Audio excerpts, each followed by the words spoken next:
ਚੰਡੀਗੜ੍ਹ ਅਤੇ ਜਲੰਧਰ ਵੱਲੋਂ Rajiv Gandhi national university of law Patiala ਦੇ ਸੈਮੀਨਾਰ ਹਾਲ ਦੇ ਵਿੱਚ ਮੀਡੀਆ ਵਰਕਸ਼ਾਪ ਵਾਰਤਾਲਾਪ ਦਾ ਆਯੋਜਨ ਕੀਤਾ ਗਿਆ। 3 ਨਵੇਂ ਅਪਰਾਧਿਕ ਕਾਨੂੰਨਾਂ ਅਤੇ ਪੱਤਰਕਾਰੀ ਦੇ ਨੈਤਿਕ ਸਿਧਾਂਤ ਵਿਸ਼ੇ ਉੱਤੇ ਆਯੋਜਿਤ ਕੀਤੀ ਗਈ ਇਸ ਵਰਕਸ਼ਾਪ ਵਿੱਚ ਪਟਿਆਲਾ ਜ਼ਿਲ੍ਹੇ ਦੇ ਪੱਤਰਕਾਰਾਂ ਸਮੇਤ Rajiv Gandhi national university of law ਦੇ ਵਿਦਿਆਰਥੀਆਂ ਨੇ ਭਾਗ ਲਿਆ।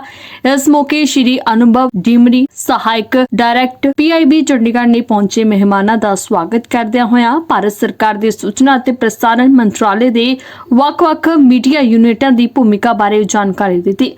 उन्होंने कहा है कि PIB मंत्रालय का प्रमुख हिस्सा है।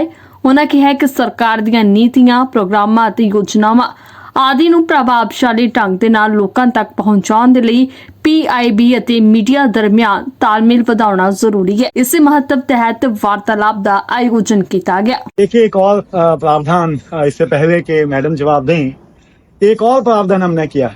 पहले जो पुलिसदारी में हम एंट्रियां करते थे वो कहीं नहीं जाती थी।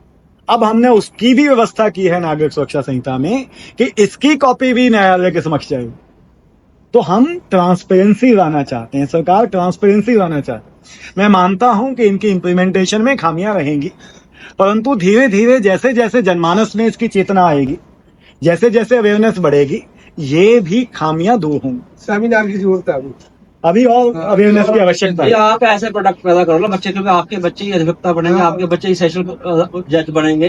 आप ही प्रोडक्ट ऐसे पैदा करो अभी वो ये ट्रेंड वाले ना बन जाए साक्ष्य का प्रयोग। ये ऑनलाइन जो आपने बोला भी है तो 112 भी है, 180 भी है ना, 180 का 2-3 धार है। पर अगर कोई बंदा इमीडिएटली कोई किसी ने किसी के घर पे अटैक कर दिया, ऑफिस में अटैक कर दिया, तो 112 पे कॉल करेगा या 180 पे करेगा, तो वो उसकी तो पुलिस वाले मानते नहीं है जी। वो कहता है ये तो फालतू की है जी। ये समस्याएं आपकी हैं, ये आम जनता की भी समस्या है कि हमने हेल्पलाइन पे कॉल किया, पुलिस वालों को कॉल किया, उन्होंने FIR दर्ज नहीं की। उसके भी इसीलिए हम ये चाहते थे, या सरकार ये चाहती थी, जैसे मैंने आपको बताया, सितंबर 2018 से हम ऑनलाइन या EFIR की व्यवस्था के बारे में सोच रहे थे। तभी अब हम CCTNS के साथ जोड़ करके चाहते हैं कि बंदा ऑनलाइन डाल दे। अगर ऑनलाइन पोर्टल पे जाके डाल दिया, आप कैसे इग्नोर कर पाएंगे?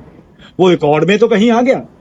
जब रिकॉर्ड में आ गया तो कल को जवाबदेही फिक्स होगी कि भाई जब आपके पास ये इन्फॉर्मेशन आपको डायरेक्ट भी कर दी गई थी, फिर भी आपने इस पे कोई कार्रवाई नहीं की। 112 पे भी ऑन रिकॉर्ड होता है। जो 112 में बात करें वहां उसकी ट्रैकिंग करना थोड़ा मुश्किल हो जाता है। यहाँ आपके पास IP एड्रेस है, कहाँ से आपकी इन्फॉर्मेशन आई है, कहां से किस नंबर से किस व्यक्ति ने आपको ये इन्फॉर्मेशन दी है। तो इसकी पुख्ता जो हम करते हैं, इसको हम जो ये वेरीफाई करते हैं वो संभव होगा। तो मुझे लगता है जब ये रिकॉर्ड पे आएगा और ट्रांसपेरेंसी होगी तो इस पे बहुत बदलाव आएगा।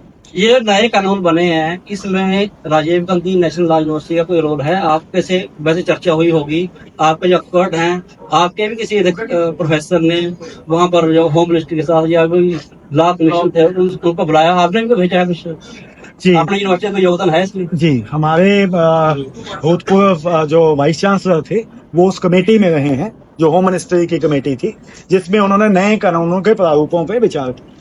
उसके अलावा अब जो कानून बने हैं इसमें कोई भ्रांतियां जो रह गई हैं, जो बहुत जगह हम कहते हैं कि ऑपरेटिंग प्रोसीजर कैसे हो, तो प्रोफेसर शरणजीत और मैं हम लगातार जो bureau police research and development जो इस पे रिसर्च कर रहा है, जो सेंट्रल डिटेक्टिव ट्रेनिंग इंस्टीट्यूट है जहाँ पुलिस वालों को ट्रेनिंग दी जाती है, हम उनके साथ जुड़े हुए हैं और उन सभी के मुद्दों के ऊपर हम वहां पे भी अपनी आवाज उठाते और हमारी आवाज जो है BPRND bureau police research and development के थ्रू सरकार तक पहुंचती है।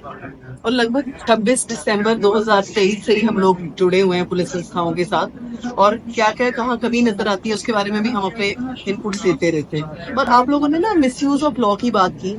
हम इंग्लिश में कहते हैं कि misuse of law does not mean not to have the law at all. तो कानून तो जरूरी है, और कानून का मिसयूज अगर हो रहा है तो इसका मतलब ये नहीं कि कानून ही नहीं होना चाहिए। तो जैसे अभी सर ने बताया कि कानून में हम अकाउंटेबिलिटी फिक्स कर रहे हैं, तो जब अकाउंटेबिलिटी फिक्स करेंगे तो पुलिस में भी कहीं ना कहीं डर रहेगा कि जब रिकॉर्ड पे सारा कुछ आएगा। जो इन कानूनों का उद्देश्य उनको पहुंचा जाए कि लोगों को अधिक से अधिक इस बात की जानकारी कि नए क्या इसमें परिवर्तन किए और सिस्टम को और कैसे बेहतर बनाए। अब जैसे हम जनता तक ये पहुंचाना चाहें कि अगर आपकी FIR दर्ज नहीं की और ये कॉग्निजेबल ऑफेंस बनता है, आप मजिस्ट्रेट को एक एप्लीकेशन दे सकते हैं, मजिस्ट्रेट उसका कॉग्निजेंस लेगा, और अगर उसे लगता है कि एफआईआर बनती थी तो पुलिस को डायरेक्शन दे सकता है कि एफआईआर दर्ज के इसका इन्वेस्टिगेशन किया जाए। तो हम जनता को जागरूक करना कि उनके ये अधिकार हैं। अगर आपका एफआईआर दर्ज नहीं होता, पहले एसपी को लिखें, राइटिंग नहीं, फिर भी नहीं होता तो मजिस्ट्रेट के पास 175 नागरिक सुरक्षा संहिता में एक पिटीशन डाल।